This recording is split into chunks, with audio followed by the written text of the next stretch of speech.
E o anjo lhe disse: não temais, porque eis que aqui vos trago novas de grande alegria, que será para todo o povo. Pois na cidade de Davi vos nasceu hoje o Salvador, que é Cristo o Senhor. E Lucas 3, o versículo 5 e o 6 diz assim: todo vale se encherá, e se abaixará todo monte outeiro.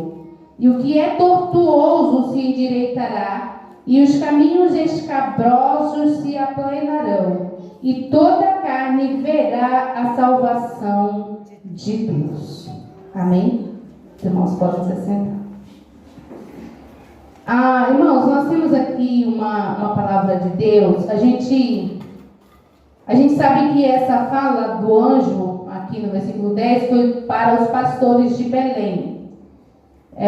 Quando Jesus nasceu, na noite em que Jesus nasceu, a Bíblia diz que os pastores estavam no campo e eles estavam guardando o rebanho nas vigílias da noite. E enquanto lá estavam, eles olham para o céu e vê um coral de anjos que se apresentam para eles cantando. E a Bíblia diz que eles ficaram com muito medo, tiveram um grande temor pelo que eles estavam vendo. E aí o anjo lhes disse: não tenham medo, porque eis aqui vos trago nova de grande alegria, que será para todo o povo. Porque na cidade de Davi nasceu hoje o Salvador, que é Cristo Senhor. E aqui em Lucas 3, nós vemos a pregação de João Batista. E quando João Batista ele está falando a respeito de Jesus, ele ali, como profeta de Deus, Jesus disse que João era um profeta, e como ele era o maior profeta que havia nascido de mulher. E aí João Batista, ele fala o seguinte: todo vale se encherá, e se abaixará todo monte outeiro, e o que é tortuoso se endireitará, e os caminhos escabrosos se aplanarão, e toda a carne verá a salvação de Deus. Então, a mensagem que nós vamos estar meditando com os irmãos esta noite é sobre toda a carne verá a salvação de Deus. Quando foi anunciado a Maria o nome de Jesus, o anjo disse para ela que o nome dele será Jesus. Por quê? Porque ele será o Salvador do mundo, ele será o Salvador da humanidade. E aí nós já conhecemos a história, a trajetória de Jesus. Nós vemos Jesus crescendo, nós vemos Jesus sendo perseguido, encontramos Jesus fugindo para o Egito, os pais fugindo para o Egito para livrá-lo da execução por Herodes. Depois nós encontramos de novo Deus chamando do Egito seu filho, como diz a palavra. Jesus voltando outra vez e se estabelecendo ali em Cafarnaum, Nazaré. E por isso que ele é chamado o Nazareno, porque agora ele se estabelece ali. E a palavra de Deus vai dizer que Jesus começa o seu ministério.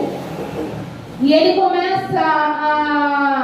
ele é apresentado no Rio Jordão. A gente já sabe como foi que Jesus foi apresentado.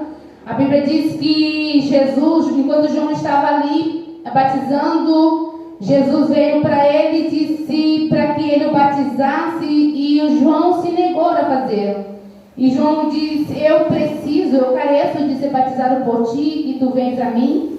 E Jesus disse para João: deixa por enquanto, para que se cumpra a justiça de Deus. E aí a Bíblia diz que a partir dali, depois que Jesus foi batizado, ele é levado para o deserto pelo Espírito Santo para ser tentado pelo diabo. E a Bíblia vai dizer que Jesus vence as tentações que lhe foram impostas ali naqueles 40 dias e 40 noites em que no monte ele esteve. E a Bíblia diz que Jesus venceu as tentações, e agora, ao vencer, ele recebe de Deus o sinal verde para sair e pregar o Evangelho. E a primeira coisa que Jesus faz é escolher pessoas. Jesus vai lá e começa a escolher pessoas para o auxiliar no momento enquanto ele na terra estivesse, pessoas para sucedê-lo depois que ele partisse para estar ao lado de Deus, onde era o seu lugar. E a Bíblia vai dizer que Jesus, ele começa a pregar, e quando Jesus começa a pregar, irmãos, ele começa a fazer uma coisa extraordinária, que é trazer salvação para toda a humanidade, para toda a carne. A pergunta é: todas as pessoas foram salvas na época de Jesus? A resposta: não. Todas as pessoas que existem hoje, que ouvem a palavra, que entram em igrejas, que se batizam, descem as águas, participam de sessão, serão salvas? Não. A resposta é não.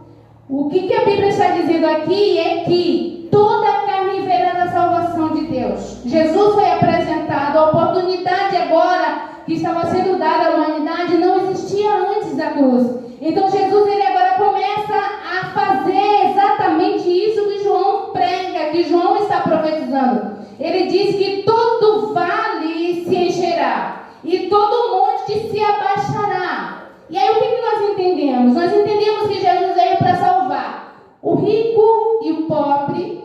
Jesus veio salvar o escravo e o livre. Isso a gente encontra lá na carta de Paulo, escrito lá em Gálatas, capítulo 3. Paulo vai estar falando sobre para Deus não existe judeu, nem grego, nem servo, nem livre, nem grande, nem pequeno. Ele veio salvar os inteligentes, os bárbaros, ele veio salvar todo mundo. E aí nós podemos pegar alguns exemplos para a gente entender o que João está dizendo aqui. João está dizendo, o vale, o que é o vale, irmão? É uma depressão. Aí diz que ele vai se apainar, ele vai ser cheio. E o monte é um lugar alto, soberbo, e ele vai descer.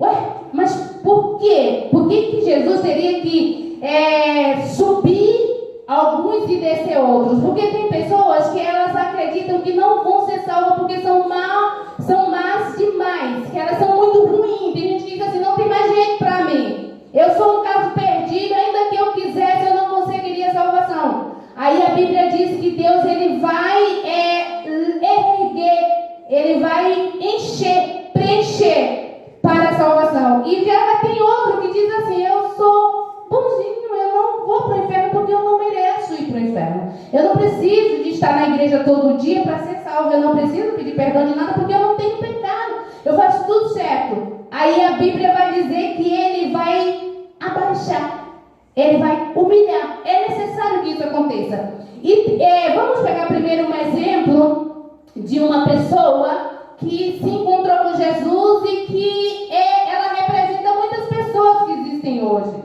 Tem pessoas que quando alguém chega para ela e diz Jesus te ama, ela olha para um lado e olha para o outro e pensa, se ela ou ele soubesse quem eu sou, não estaria dizendo isso. Mas quando nós dizemos isso é porque nós sabemos quem Jesus é. E ele disse que ele veio salvar os que se haviam perdidos. Ele veio procurar a ovelha que se desgarrou. Então, tem pessoas que elas não se sentem dignas de olhar para Jesus e pedir salvação, pedir socorro, porque elas se sentem sujas demais, elas se sentem imundas pelas coisas que elas fazem. Realmente, irmão, o pecado, ele tem esse poder sobre nós de destruir tudo que é bom em nós.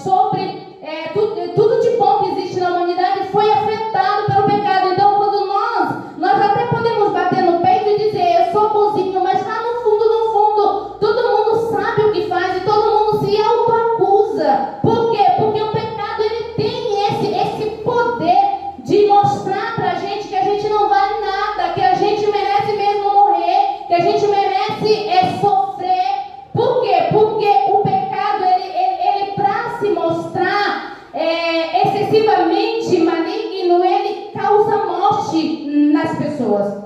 E aí a Bíblia vai dizer que existia uma mulher, e essa mulher, ela era prostituta, e ela ouviu falar de Jesus, ela observava as coisas que Jesus fazia, ela não se atrevia a seguir Jesus como muitas pessoas faziam. Mas a Bíblia vai dizer que um dia o amor de Deus mexeu no seu coração, e ela sabe que Jesus está numa casa a Bíblia vai dizer que ela se aproxima, ela entra na casa, e quando ela entra, a visão que ela tem é Jesus assentado à mesa e com ele os seus discípulos e uma grande multidão que estava enchendo aquela casa. E a Bíblia vai dizer que a mulher, ela se aproxima de Jesus sem nada dizer. Irmãos, às vezes nós temos essa deficiência, eu chamo isso de deficiência, de achar que a gente não tem o direito de falar com Jesus, de se dirigir a Ele. E ela não fala nada, ela apenas reage, porque o amor de Deus, ele é reativo, irmãos. Quando nós nos sentimos amados por Deus, nós reagimos. E muitas das vezes, as nossas reações, nem mesmo a gente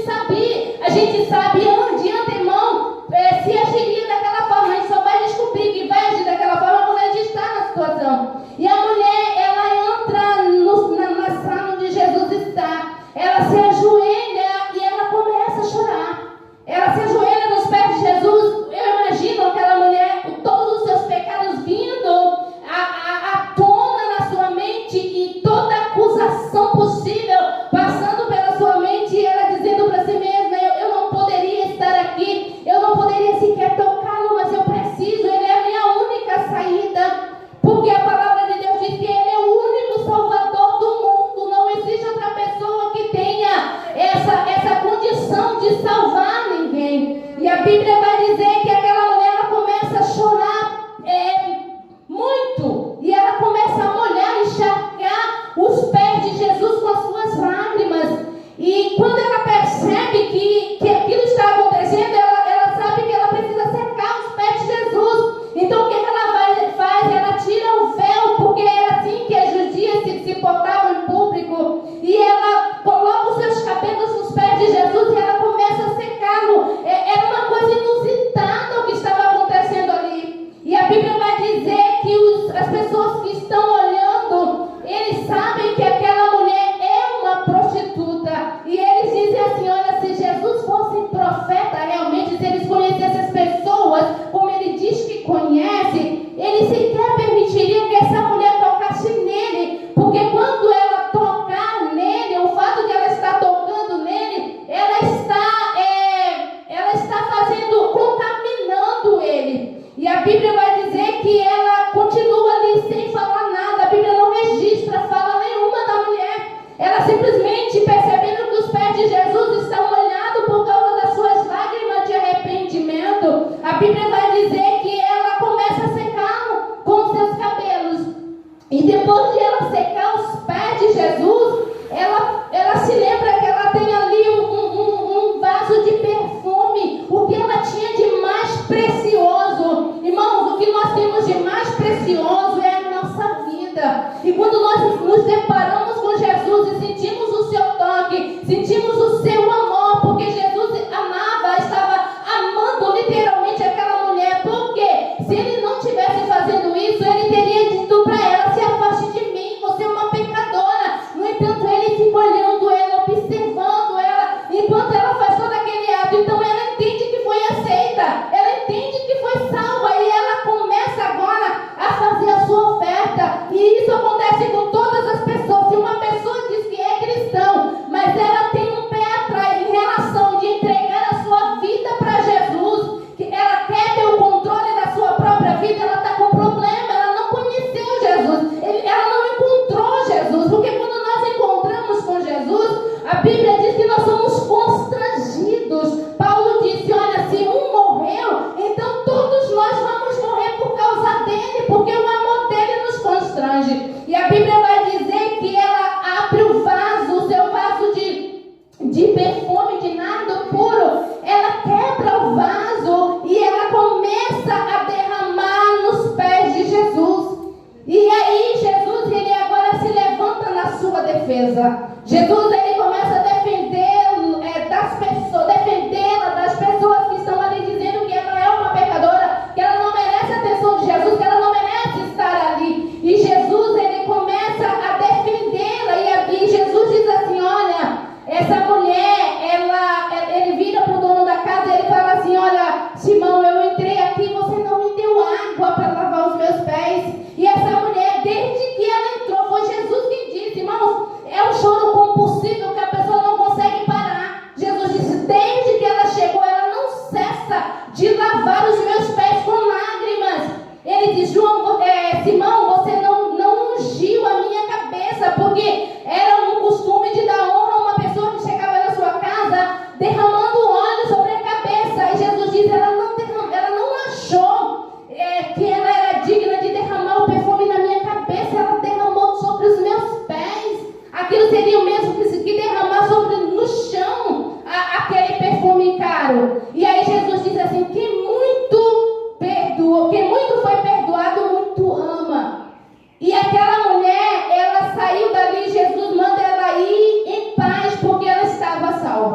os pobres, cuidava dos necessitados, porque ele sabia que aquela era a lei de Deus. E ele queria cumprir a lei de Deus. E a Bíblia vai dizer que um dia ele está orando e aparece um anjo para ele e diz: Cornélio, a tua oração, irmão, oração diante de Deus colocada numa taça em memória. Sabe o que é isso, irmãos? É todas as vezes você orar e todas as suas orações ser colocadas dentro de uma taça. E todas as vezes que você tiver numa situação difícil, Deus vai lá remexer na taça. E aí ele procura e ele fala: olha, ela orou a respeito de proteção e agora ela precisa, antes que ela clame, eu respondo, a Bíblia diz. Aí vai ter um dia que você está necessitado de alguma provisão, mas as suas orações estão em memória diante de Deus, e ele vai lá e fala: hoje ela precisa de proteção, e aqui tem uma oração que ela pedia proteção. Era literalmente isso que Deus estava dizendo para Cornélio. E aí a Bíblia vai dizer que Deus, o anjo fala para ele: Cornélio, as tuas orações estão diante de Deus, as tuas esmolas. Vai, agora você vai até Jope e fala com Pedro e traz ele, que ele vai dizer para você o que você deve fazer. E aí a Bíblia vai dizer que Cornélio, sem demora, ele manda alguns homens piedosos até a casa onde Pedro estava. E quando chega lá, Pedro vem até ele. E a Bíblia diz que quando Pedro entra na casa, Pedro encontra ali um homem que ele, na mente dele, ele já tinha Deus, ele estava tudo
simples, mas não é.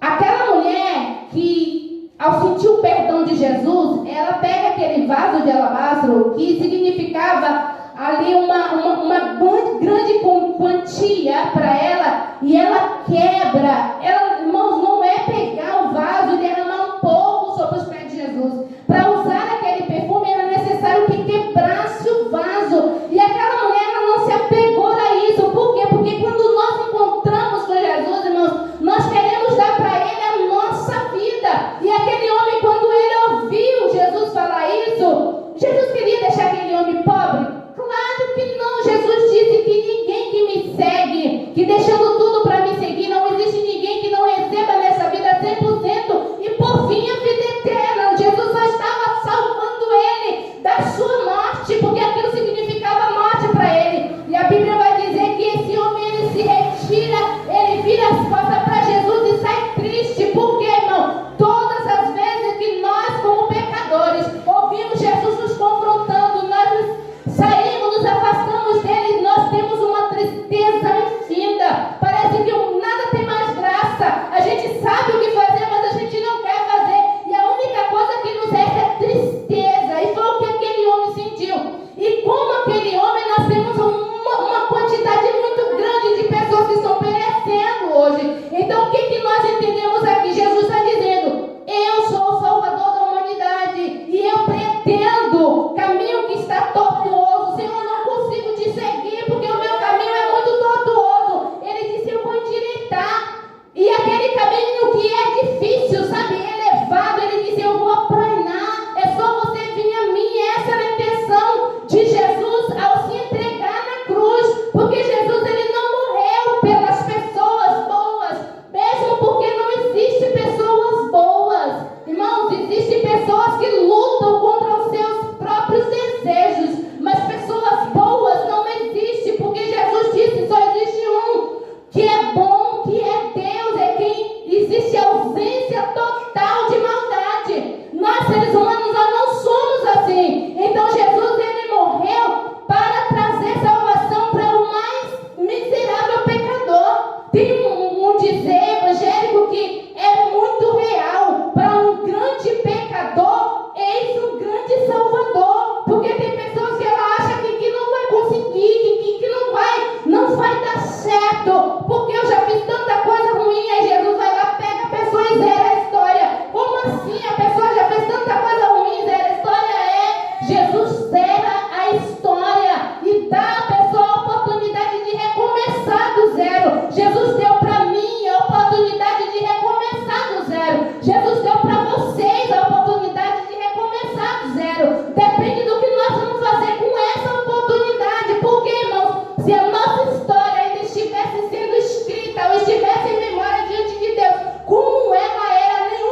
dizendo: vai e não peques mais. Os irmãos entendem? Isso é uma oportunidade para recomeçar. Jesus, ele não advoga a nossa causa para a gente continuar em pecado. Jesus advoga a nossa causa para a gente continuar vivendo. Por quê? Porque o salário do pecado é a morte, mas o dom gratuito de Deus é a vida eterna. Então a mensagem de Deus hoje para mim e para você é: Jesus é o único Salvador do mundo. E Ele veio salvar exatamente aqueles que estão perdidos. E Ele veio salvar aqueles que estão perdidos e não sabem. Tem pessoas que estão perdidas e ela não sabe que está perdido, como Nicodemos, como Cornélio. Se o Cornélio morresse naquela noite sem aceitar Jesus como Salvador, a sua vida tinha acabado ali e ele teria parado no inferno. Mas a Bíblia diz que quando Pedro pregou, Cornélio se arrependeu, se batizou e se cumpriu o que Jesus disse em Marcos 16, quando ele diz: ide por todo mundo, pregue o evangelho a toda criatura. Quem crê e for batizado será salvo, quem não crê será condenado. Então o que nós entendemos? Nós entendemos, irmãos, que Jesus, ele é o único Salvador capaz de salvar qualquer espécie de pecador. Não vai chegar ninguém diante de Jesus dizendo: Senhor, me salva, e ele dizer: olha, você já pecou demais, eu não tenho mais o que fazer com você. Isso nunca irá acontecer. Amém?